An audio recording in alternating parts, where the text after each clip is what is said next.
What's going on, everyone? Welcome to another episode of 100 Yards Football Sports Talk Radio. I'm your host and producer, Logan Landers. Join me here today to talk about the 2024 top transfer. Dillon Gabriel, you see him on the screen here, quarterback, now by way of Oregon. Help me out and help me break down this NFL prospect one day and this highly rated college quarterback coming into this season is my guy from the Elite Sports and Entertainment Network, Jay McLovin. Jay, how you doing this afternoon, buddy? And what do you like about Dillon Gabriel and how he's going to perform for these Oregon Ducks this upcoming season, my friend? Right. This is the top guy in the transfer portal, that left Oklahoma to where he was a starting quarterback, and he's actually getting ready to go to the SEC, and he leaves and goes to Oregon to take over there. And I got to tell you, Logan, this really kind of confused me a little bit. I'm like, why are you going and leaving the SEC to go over to Oregon? Not that Oregon is a bad program. They have a great program, and they can certainly get you into the Heisman talks, and they can certainly get you into the NFL. That's all. But I'm just saying, it's just like I'm surprised as a competitor, you want to play against the best of the best. And the SEC is the best of the best. And the fact that he left a starting job going into that kind of environment, to me, it sends mixed signals. I got to be honest with you. That kind of tells me, was he nervous about going to the SEC? Did he think he couldn't compete well at the SEC? Did he think it might hurt his draft stock if he wasn't as good? And then when they went to the SEC, why exactly did this guy all of a sudden up and go to Oregon? I'm just trying to say that kind of sticks out to me as a flag. Now, this guy's not a very big guy. He's 5'11". He's 204. I mean, he's not prototypical height for an NFL style of quarterback. He's actually a little bit taller than Drew Brees. I mean, he may fit that mold, I guess. Like I said, great years. He put up 236 out of 398 for just a tad over 3,600 yards and 29 touchdowns and 7 interceptions last season. I mean, this is a guy that looked like he has his stuff together.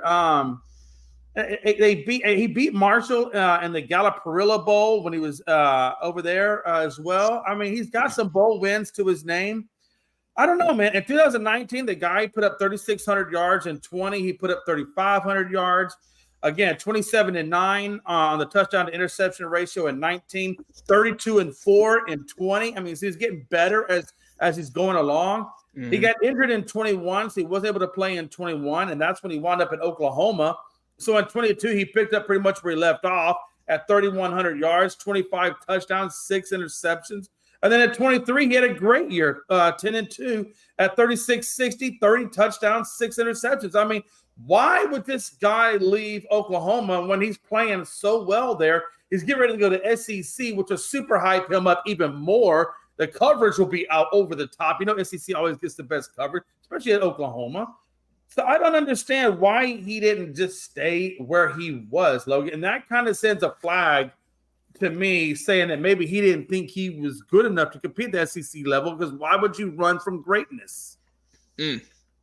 So I was doing some digging, and there are some questions around it, but this might clear some things up as to why Dillon did leave. And he left on a high note, right? His last game was against TCU, where they threw for 400 yards flat, 3 touchdowns. I mean, on 63% passing. You can't leave on a much better note than that. And it's also, last year with Oklahoma, this was a good team too, Jay. I mean, they only lost back-to-back games.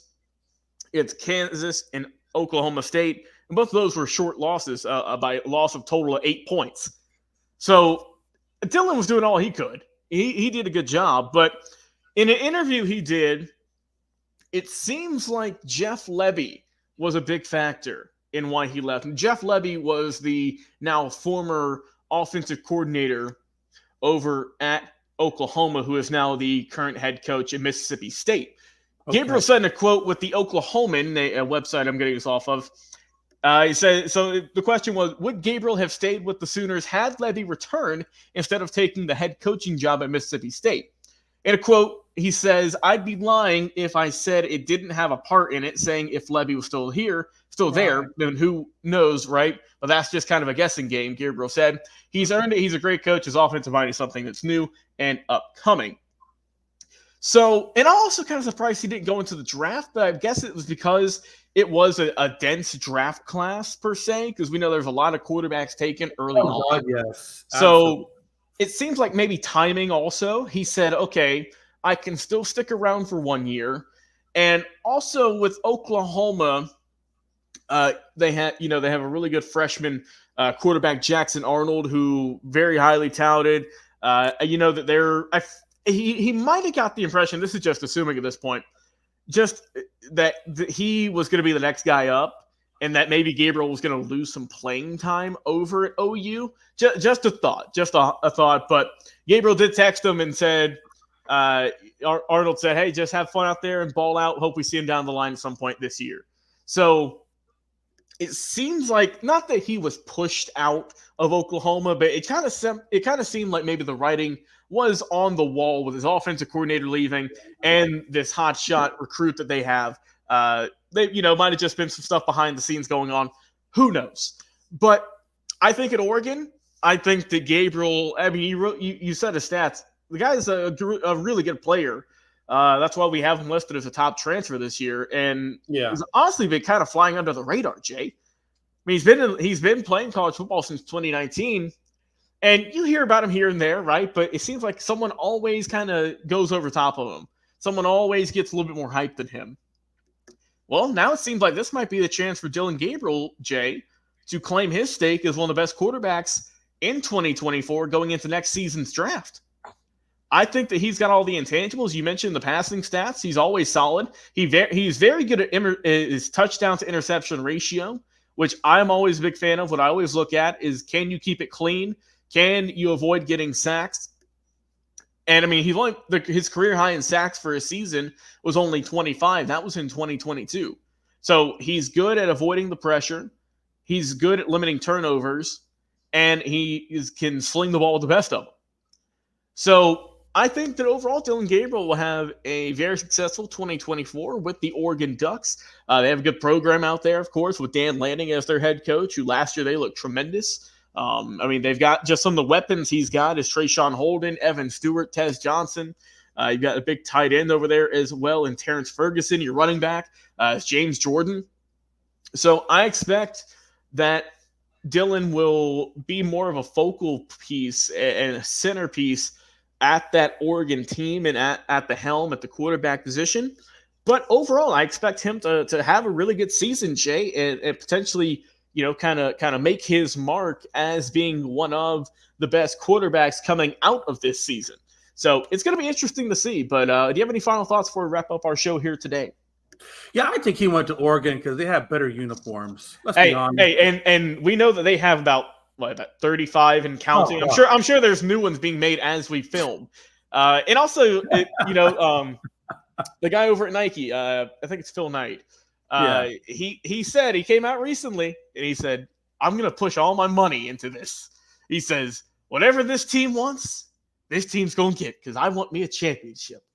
He said, and when you got the CEO of Nike saying that, I mean, how can you not commit to a season than that, huh? Yeah, I'm about to say unlimited NIL was a quote. So how could you not be kind of swayed to think that Oregon, who they are trending in the right direction? I think Dan Lanning has done an exceptional job as head coach in his short time there.